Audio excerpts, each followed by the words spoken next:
ஸ்ரீ குருபியோ நமக. நமஸ்காரம். அழகான மாலை பொழுது. நாட்டியத்தில் சலங்கை பூஜை அப்படிங்கிறது மிக ஒரு உன்னதமான அற்புதமான ஆன்மீகம் நிறைந்த ஒரு நிகழ்வு. ஸோ நீங்கள் இப்போ தான் சலங்கை பூஜை லெவல் அப்படிங்கிறதுனால நாட்டியம் பற்றி இப்போ தான் நீங்கள் உள்ளே என்ட்ரு ஆகுறீங்க. ஸோ நாட்டியம் சம்பந்தமான நிகழ்வுகள் இனிதான் நீங்கள் படிப்படியாக சந்திக்க இருக்க போகிறீங்க. ஸோ சலங்கை பூஜை அப்படிங்கிறது ஒரு நடனமணி, நீங்கள் ஒரு வாத்தியார்கிட்ட படிக்க ஆரம்பிக்க விட்ட காலத்திலிருந்து முதல் முறையாக பண்ணக்கூடிய ஒரு மிகப்பெரிய சடங்கு.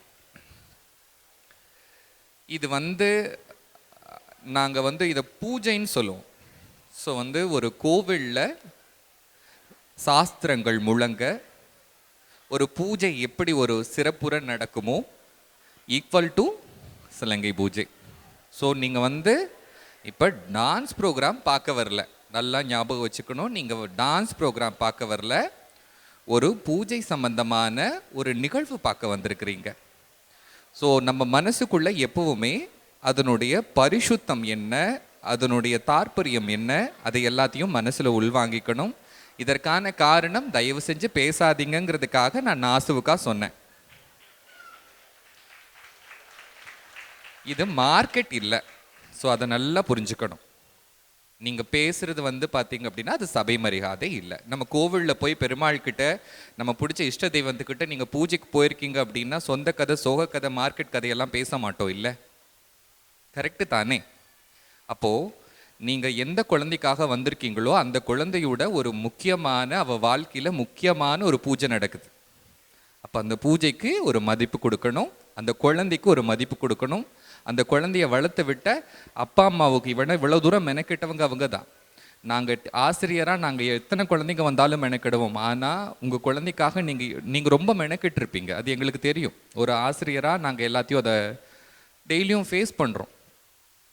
ஸோ அப்படி ஒரு நிகழ்வு. இதை எப்போவுமே அதை புரிஞ்சுக்கணும். நீங்கள் இங்கன்னு இல்லை, எங்கே ஒரு நாட்டிய நிகழ்ச்சி நடந்தாலும் ராகம், தாளம், அதில் வரக்கூடிய சாகித்யங்கள்ங்கிறது ஒரு மந்திரமான விஷயம். மந்திரத்தில் நம்ம ஒரு பூஜை செய்கிறோமோ ஈக்குவல் டு அது நாட்டியம்ங்கிறது. ஸோ அது இருக்கும்போது அது போயிட்டு இருக்கும்போது குறுக்க முறுக்க ஓடுறது, எந்திரிச்சு சத்தம் போடுறது, அதெல்லாம் பண்ணாதீங்க. அது ஒரு நாட்டிய கலைஞராக இருக்கிறவங்களுக்கும் ஒரு ஆசிரியருக்கும் ஒரு மிகுந்த மன வருத்தம் கொடுக்கும். ஏன்னா இந்த மேடையில் இந்த ஒரு உழைப்பையும் இந்த ஒரு சக்ஸஸ்ஃபுல்லான அவளோட ஜேர்னி பார்க்குறதுக்கு ஒரு வாத்தியாராக அவங்க எவ்வளோ மெனக்கிட்டு இருப்பாங்க அப்படிங்கிறது அது கொஞ்சம் சிந்திச்சு பார்க்கணும் அது. ஸோ இது தவறுதலாக எடுத்துக்க வேண்டாம். ஒரு சின்ன ஒரு விஷயம் சொல்கிறேன். ஏன்னா நீங்கள் பேசுகிறீங்க மாஸ்டர், எங்களுக்கு அதை பற்றியெல்லாம் தெரியாது, அதனால தான் சொல்கிறேன். நான் தவறுதலாக எடுத்துக்க வேண்டாம். ஸோ கச்சேரி பார்க்கும்போது எப்போவுமே அதை உங்களுக்கு ஒன்றுமே புரியலனாலும் அமைதியாக அந்த குழந்தை எவ்வளோ அழகாக ட்ரெஸ் பண்ணியிருக்கா, முகத்தில் என்ன பண்ணுறா, கால் கை என்ன பண்ணுது, அதை மட்டும் ஆச்சு கவனிங்க. ஸோ அது அவளுக்கு ரொம்ப ரெஸ்பெக்ட் கொடுத்த மாதிரி இருக்கும். ஸோ அதை நான் இனிமேல் வரும் கச்சேரிகளில் நீங்கள் அதை கடைப்பிடிக்கணும்னு நான் தாழ்மையாக கேட்டுக்கிறேன். ஸோ முதல்ல எதை சொல்கிறதுனே தெரியல, அவ்வளோ விஷயங்கள் நிறைஞ்சிருக்கு. என்னை கொடுத்தா இன்றைக்கி நைட் ஃபுல்லாக நான் பேசிகிட்டே இருப்பேன். ஸோ இந்த சலங்கை பூஜை அப்படிங்கிறது நம்ம பரதநாட்டிய சம்பிரதாயத்தில் 2 விசேஷம் தான் நடக்கும் ஒரு குழந்தைக்கு. ஒன்று சலங்கை பூஜை, இன்னொன்று அரங்கேற்றம். சலங்கை பூஜை அப்படிங்கிறது ஒரு 10ஆம் கிளாஸ் பாஸ் பண்ணுற மாதிரியான விஷயம். அரங்கேற்றம்ங்கிறது ஒரு டிகிரி ஹோல்டர் மாதிரியான விஷயம். ஸோ இது தெரிஞ்சுக்கணும். ஏன்னா நீங்கள் சலங்கை பூஜைன்னு உள்ளே வந்திருக்கீங்க அப்படின்னா இது ஏன், எதுக்கு, இதில் வேறு என்ன இருக்குது, இது எவ்வளோ தூரம் பயணிக்க போகுது அப்படிங்கிற விஷயமெல்லாம் தெரிஞ்சுக்கணும். ஸோ நீங்கள் இந்த சலங்கை பூஜை அப்படிங்கிறது அன்னைத்த காலத்தில் ஒரு குழந்தை நாட்டியம் கற்றுண்டு முதல்ல ஆசிரியருடைய அந்த பாடத்திட்டங்களையெல்லாம் முழுசாக எடுத்துட்டு மிருதங்கம்னா என்ன, வயலின்னா என்ன, பாட்டுனா என்ன, ஸ்ருதினா என்ன, தாளம்னா என்ன, இந்த ஞானம் வரணும். அந்த ஞானம் வந்ததுக்கப்புறம் ஒரு நல்ல முகூர்த்த நாள் குறித்து சபையில் இந்த மாதிரி எங்களை மாதிரியான நாட்டிய வித்வான்களை வரவழைச்சு சபையில் எல்லாத்தையும் உட்கார வச்சு தெய்வங்களுக்கு முறையான ஒரு பூஜை செஞ்சு வழிபாடு செஞ்சு அதுக்கப்புறம் அந்த முதல்ல சலங்கையை கட்டினதுக்கப்புறம் தான் அந்த குழந்தை சலங்கையே கட்டணும். இதுதான் அன்னைத்த காலத்தில் இருந்த வழிமுறை. இன்னைக்கு நம்ம விசேஷங்கள் ஸ்கூல்லையும் பரதம் ஆடுறாங்க, கற்றுக்காமல் ஆடுறாங்க, அதனால மாடர்ன் ஆயிடுச்சு, நம்ம கற்றுக்கிறோம். அப்படி ஒரு முக்கியமான சடங்கு அது. ஸோ அதுக்கப்புறம் தான் ஒரு ஸ்டூடெண்ட்டாக இருந்து டான்ஸராக ஆகிற ஃபர்ஸ்ட் டே. நல்லா ஞாபகம் வச்சுக்கோங்க, ஒரு பொண்ணை நீங்கள் ஸ்டூடெண்ட்டாக கொண்டு போய் வாத்தியார்கிட்ட விட்டதுக்கப்புறம் அவள் ஒரு டான்ஸர் ஆகிற ஃபர்ஸ்ட் டே. அப்போ அது அவள் லைஃப்பில் ரொம்ப முக்கியமான நாள். இந்த நாள் என்றைக்கும் அவங்களும் மறக்கவும் மாட்டாங்க, அவ்வளோ புனிதமான நாள். ஸோ அப்படி ஒரு விசேஷத்துக்கு நீங்கள் வந்திருக்கீங்க, மனசார ஆசீர்வாதம் கொடுங்க, நல்லா வரணும். அதுக்கப்புறம் பார்த்தீங்கன்னா நீங்கள் ஒரு அழகான ஒரு டீச்சரை தேர்ந்தெடுத்துருக்கிறீங்க அப்படிங்கிறதுக்கு அவ்வளோ விஷயங்கள் இருக்குது. ஏன்னா நம்ம குழந்தை 1000 திறமைசாலியாக இருந்தாலும் ஒரு நல்ல ஸ்தாபனம், நல்ல வாத்தியார்கிட்ட ஒப்படைச்சா மட்டும்தான் அதோட வாழ்க்கை ஓஹோன்னு நல்ல சிறப்பாக கொடுக்கும். ஸோ அந்த வகையில் உங்களோட ஆசிரியர் ரொம்ப விசேஷமானவங்க. இந்த கோயம்புத்தூர் மாவட்டத்தில் நாங்கள் எல்லாருமே நிறைய வலம் வர்றோம், இருந்தாலும் உங்கள் ஆசிரியரோட உழைப்பு நிறையா இருக்கும். நான் நிறைய மேடைகளில் பார்த்துருக்கேன். நிறைய அவங்க சிறப்புற ஒரு சின்ன சின்ன விஷயத்தை கூட ரொம்ப மெனக்கிட்டு பண்ணக்கூடிய ஒரு ஆசிரியர். ஸோ அதில் அது ரொம்ப பெருமைப்படுறேன் நான் அவங்கள. ஸோ அவங்களுக்கு என்னுடைய வாழ்த்துக்களும் சந்தோஷங்களும். ஸோ அப்படி நல்ல டீச்சரை செலக்ட் பண்ணியிருக்கீங்க.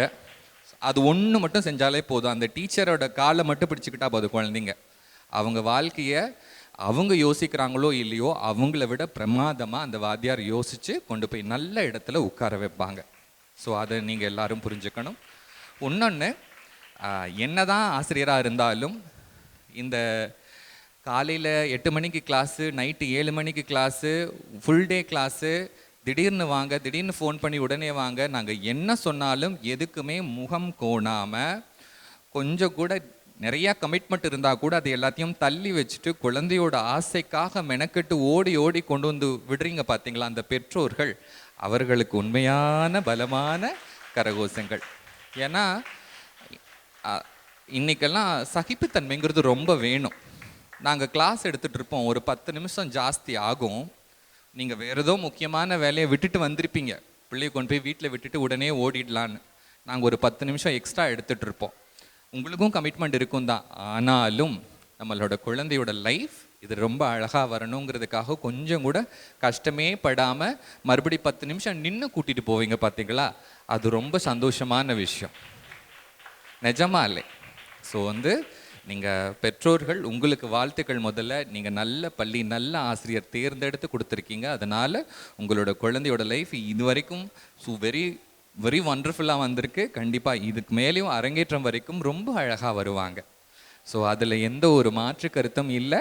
இன்னொன்றும் புரிஞ்சுக்கணும், நீங்கள் ஜஸ்ட் இப்போ தான் ஒரு படி எடுத்து சலங்கை பூஜைங்கிற விஷயத்தில் உள்ள கால் வச்சு நுழைஞ்சிருக்கீங்க. ஸோ ஒரு சிலருக்கு ஒரு பர்ஃபார்மன்ஸ் முடிஞ்சோன்னையுமே நம்ம ஆல்மோஸ்ட் இதில் எல்லாம் க்ராஸ் பண்ணிட்டோம், நம்ம எல்லாம் முடிஞ்சிருச்சு, நம்ம மேக்ஸிமம் கம்ப்ளீட் பண்ணிட்டோம் அப்படிங்கிற ஒரு தாட் வரும். கிடையவே கிடையாது. நீங்கள் ஜஸ்ட்டு மட்டும்தான் போட்டிருக்கீங்க. இன்னும் உங்களோட தூரம் வெகு தூரம் இருக்குது.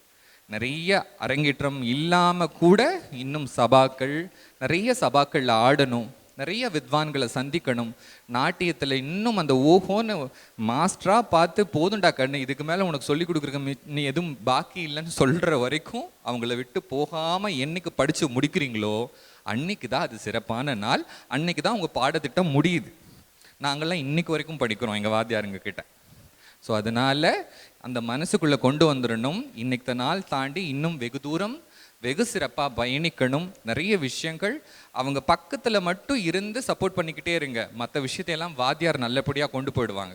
ஒன்றே ஒன்று, அப்பா அம்மாங்க எப்போவுமே மாஸ்டர் ரெடி, போகலாங்க மாஸ்டர், மாஸ்டர் ரெடி, அது மட்டும் சொன்னீங்கன்னாவே போதும். ஆட்டோமேட்டிக்காக அவங்க ஜேர்னி ரொம்ப அழகாக போகும். ஸோ இன்றைக்கி நிகழ்ச்சியில் மேடைங்கிறது ரொம்ப முக்கியமான விஷயம். நிறைய பேசலாம், நேரம் குறைவாக இருக்கிறதுனால. நாட்டியம்ங்கிறது ஒரு சாஸ்திரம். 4 வேதங்கள் மாதிரி 5வது வேதம் தான் நாட்டியம். இந்த நாட்டிய வேதத்தில் இந்த அளவு மேடை இருக்கணும், இந்த இடத்துல தெய்வம் இருக்கணும், இந்த இடத்துல இவங்க உட்காரணும், இந்த இடத்துல குழந்தைங்க உள்ளே வரணும், இந்த இடத்துல வெளியில் போகணும், இந்த வாசிப்பு வாசிக்கணும், இது எல்லாம் சாஸ்திரத்தில் எழுதப்பட்ட விஷயம்.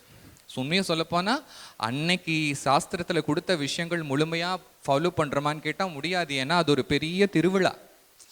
அதெல்லாம் ஃபாலோ பண்ணணும் அப்படின்னா நம்மளுக்கு ஒரு ஒரு ஒரு ஒரு ப்ரொசீஜர் கம்ப்ளீட் பண்ணுறதுக்கு 24 hours பத்தாது. அதில் ஏதோ எங்களால் முடிந்த மேக்சிமம் இருக்கிற விஷயங்களை நாங்கள் சமர்ப்பணம் கொடுத்துட்டு வரோம். ஸோ கண்டிப்பாக இந்த குழந்தைகள் இந்த சலங்கு பூஜையும் தாண்டி அரங்கேற்றம் வரை பயணித்து சிறப்பாக இதில் நல்லபடியாக கம்ப்ளீட் பண்ணி வெகு சீக்கிரமாக நாங்கள் ஒரு வாத்தியாராக அவங்கள எல்லாத்தையும் பார்க்கணுன்னு ஆசிர்வதிக்கிறேன், வாழ்த்துக்களும் சொல்லிடுறேன். கண்டிப்பாக ஏதோ இன்னொரு ஒரு காலத்தில் இந்த வாத்தியார் எங்கேயாவது ஒரு கச்சேரியில் எங்கேயாவது பார்க்கும்போது, மாஸ்டர் நீங்கள் என்ன ஞாபகம் இருக்கா உங்களுக்கு, நீங்கள் என்னோட சலங்கு பூஜை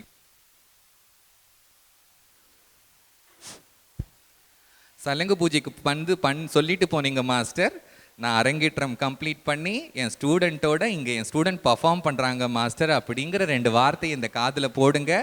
அதுக்காக நாங்கள் காத்திருக்கோம். அதுதான் எங்களுக்கு பெரிய சந்தோஷம். காசு பணங்கிறது எப்படி வேணாலும் எந்த வழியில் வேணாலும் சம்பாரிச்சுட்டு போயிடலாம். ஆனால் இது ஒரு பந்தம், தொப்புள் கொடி பந்தம். எங்களுடைய சந்தோஷம் அதிகபட்சம் என்னன்னு கேட்டிங்கன்னா, இவங்க ஒரு சாங் நிற்காமல் ஆடினாங்கன்னா அதில் ஒரு பரம ஆனந்தம் எங்களுக்கு. நான் சொல்லி கொடுத்த பாடம் என் பிள்ளை ஒரு இடத்துல மிஸ்டேக் இல்லாமல் அப்படி பிரமாதமாக ஆடினா அப்படிங்கிற ஒரு மிகப்பெரிய சந்தோஷம் இருக்கும் மனசுக்குள்ளே. அதுக்கு அடுத்த கட்டமாக அவள் ஒரு வாத்தியாராக்கி அழகு பார்க்குறதுல உங்களை விட சந்தோஷம் எங்களுக்கு அதிகம். ஏன்னா இவ எப்போ அடுத்த கட்டம் வளருவான்னு ஆசைப்பட்டு ஒரு நொடியும் காத்திருப்போம் நாங்கள். ஸோ நிஜமாலுமே உங்கள் டீச்சர் நல்ல டீச்சர். அவங்க கால் பிடிச்சிக்கோங்க குழந்தைங்களா, உங்கள் லைஃப் நல்லபடியாக கொண்டு வந்துடுவாங்க. எதை பற்றியும் யோசிக்காதீங்க, உங்களை பற்றி அவங்க எல்லா பிளானும் வச்சுருப்பாங்க. இந்த பள்ளியும் இந்த ஆசிரியரும் இந்த மாணவர்களும் நல்ல மென்மேலும் பெரிய புகழோடு வளரணும்னு இறைவனையும் பிரார்த்திக்கிற என்னுடைய மனமார்ந்த ஆசிர்வாதங்கள். சின்ன மேலகதாரர்கள் உண்மையாலுமே இவங்களை நான் இன்னைக்கு முதல் முறையாக நான் சந்திக்கிறேன். எனக்கு ரொம்ப காலமாக இவங்களெல்லாம் பார்த்துருக்கேன், ஆனால் இவங்க கச்சேரி பார்க்கறதுக்கான சந்தர்ப்பம் எனக்கு அமைஞ்சதில்லை. ஸோ இன்னைக்கு முதல் முறையாக அமைஞ்சது. ஸோ அதில் பார்த்தீங்கன்னா மிருதங்கிஸ்ட்டு, வோக்கலிஸ்ட்டு, வயலினிஸ்ட் இவங்க எல்லாருமே ரொம்ப பிரமாதமாக இருந்தது. ஸோ 2-3 இடங்கள் சப்ஜெக்டில் ஜதீஸ்வரத்தில் அந்த சரணம் வர இடத்துல எனக்கு அது ரொம்ப பிரமாதமாக இருந்தது. அதுக்கு வரைக்கும் ஒரு கிளாப் பண்ணிடுறேன் நான். சம்திங் ஸ்பெஷல் அது. ஸோ மிருதங்கம் ரொம்ப அடக்கமாக, அதாவது நம்ம ஒரு 10 பேர் ஒரு வாசிப்பில் இருக்கிறச்ச நம்மளோட வாசிப்பு மற்றவங்கள டாமினேட் பண்ணிடக்கூடாதுங்கிறதுல, ஏன்னா ஒருத்தருக்கு தொந்தரவு பண்ணாமல் இருக்கணும் அப்படிங்கிறது ரொம்ப அதில் இன்னைக்கு மிருதங்கிஸ்ட் வாசிக்கும் போது அவருடைய எல்லை கோட்டை தாண்ட மாட்டேங்கிறார். இது உங்களுக்கான இடம், இது எங்களுக்கான இடம். ஸோ அப்படின்னு டிஸ்டர்ப் பண்ணாமல் ரொம்ப அடக்கமாக ரொம்ப அற்புதமாக இருந்தது. ஸோ அது என்னுடைய முக்கியமாக அந்த இடத்துக்கு வாழ்த்துக்கள் சொல்லிக்கிறேன். ஜதீஸ்வரம் போகிறச்ச அலாரிப்பு போகிறச்ச அலாரிப்பு வாத்தியார் நட்டுவாங்கனாருடைய சொல்லு அதிகமாக கேட்டிருக்கோம். ஆனால் சொல்லுக்கு ஈக்குவலாக வயலின் சரியாக வந்தது. ரொம்ப பிரமாதமாக இருந்தது. வாழ்த்துக்கள் சார் உங்களுக்கு.